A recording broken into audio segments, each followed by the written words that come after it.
Government is not reason. Government is not eloquence. Government is force. And like fire, it's a dangerous servant and a fearful master.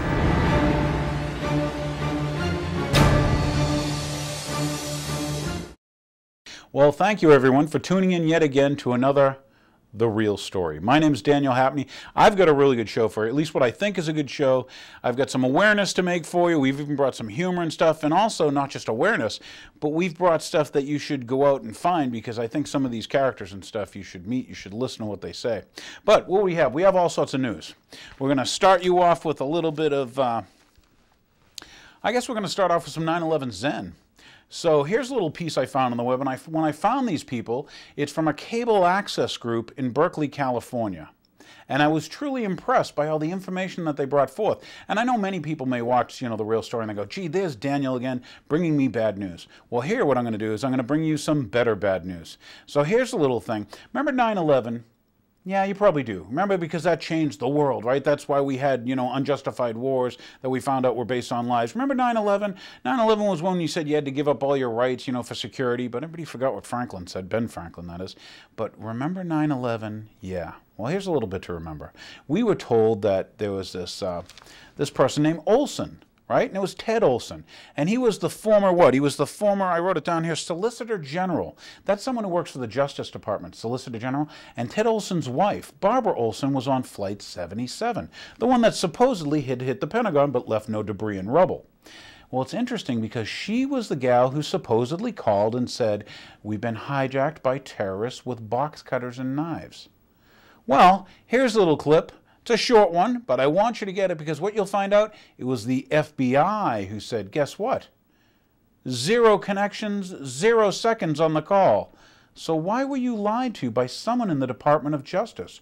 Well, here you go. A little bit of better bad news. You blew it! You let the whole democracy thing slip away!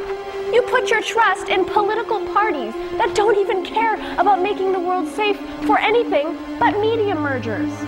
What a bunch of dummies the baby boomers turned out to be. Welcome to Better Bad News. Have I been in a trance state of some kind? Somehow, we must break the media trance that has locked so many Americans into a false but parallel universe. And now this. The FBI said that the former Solicitor General of the Department of Justice, Ted Olson, his story about Barbara Olson is not true. Wife of Solicitor General Ted Olson. Our understanding is that Barbara Olson was on the plane. She called her husband twice. She did not call him twice. She didn't call him once. It never happened. According to whom? In 2006, the FBI turned in a report at the Moussaoui trial on all the phone calls from all 4 flights.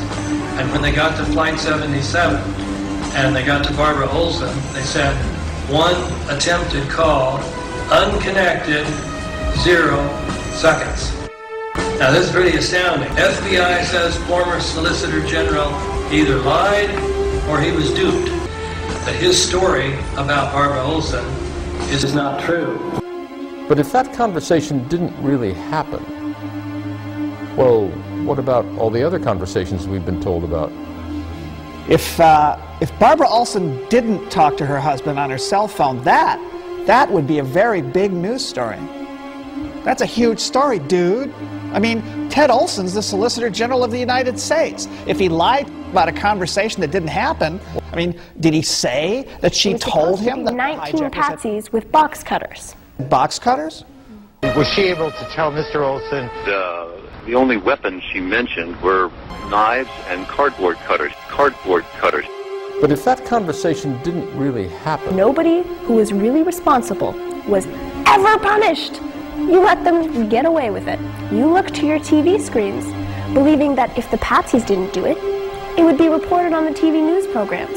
The press would be all over a story like that. But it's never reported on the TV news programs. So you go to sleep and you call young people conspiracy theorists, simply because we can easily see that there is no plane wreckage where there is supposed to have been a plane crash. What a bunch of dummies the baby boomers turned out to be. Hogwash. Hogwash, I tell you. Hella hogwash. That is not true. The press would be all over a story like that. The media needs to be put on notice. We're collecting names. At some point, there are going to be trials. Wolf Blitzer should be indicted as a war criminal. That would be a very big news story. The press would be all over a story like that. How can I be sure that I'm not having my mind conditioned to accept a new kind of slavery? Just admit it. Okay, I admit it. I believe in civil rights and unusual search and seizure, but we're at war. And in wartime, what are you, a conspiracy theorist? Hey. Sorry. You blew it! You let the whole democracy thing slip away! Better bad news. Have I been?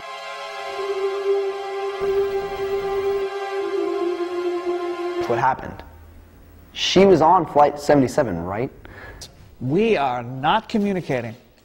It never happened. I heard an entirely different story. There was no phone call from Barbara Olson to her husband, Ted. I heard that she called her husband on her cell phone and told him about the hijackers. She said they had box cutters and that's how they were able to hijack the planes. But if there wasn't any box cutters, what is going down with the body searches? If that's all not true anymore, why am I still being frisked at airports? Wow, that was pretty interesting, huh? I actually like the directing, and I think some of the characters, actors, and also people there are actually pretty well informed. You probably might have taken that as a shocker, thinking, gee, how could that be? How could my media lie to me? How could I be lied to that, you know, this guy who's in the Department of Justice, the Solicitor General, supposedly had phone calls? Maybe they were fictitious phone calls, but they didn't evidently, from the FBI's records, come from that plane or come from her cell phone. So, why were you lied to on 9/11?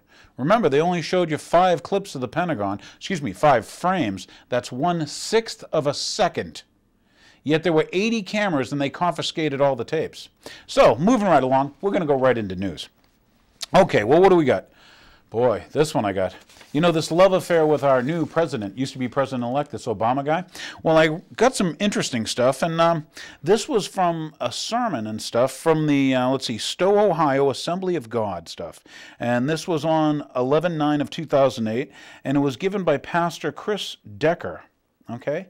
And this was, you know, check this out. This is where, in bullet points, okay, he turns around and he tells his believers, followers, whatever, that Barack Obama's presidency is appointed by God.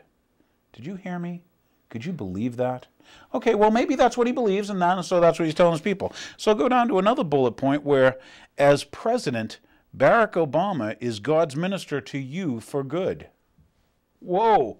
I mean, last time I heard stuff like this is when, like, Hitler or Mao, you know, fearless leader, great leader, you know, divine one, all this other stuff. I just wanted you to get that because, you know, remember when I told you that Fema was working with the clergy in what's called the clergy response teams? Well, I'll ask you, do you remember the clergy response teams? Have you looked up or typed into your Google search engine clergy response teams? There's a little news. Just so you know that, once again, for sermons, we're telling you that Obama was appointed by God.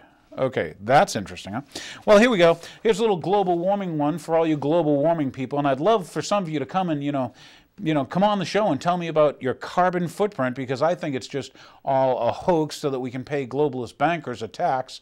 And boy, I know about carbon dioxide. All you viewers out there, how much carbon dioxide is there in the atmosphere right now as a percentage? Anyone who tells you it's good or bad, they should first tell you that, and then they should tell you what it was and what they think it will be. But they never tell you that, do they? They just want to tax you a carbon footprint tax.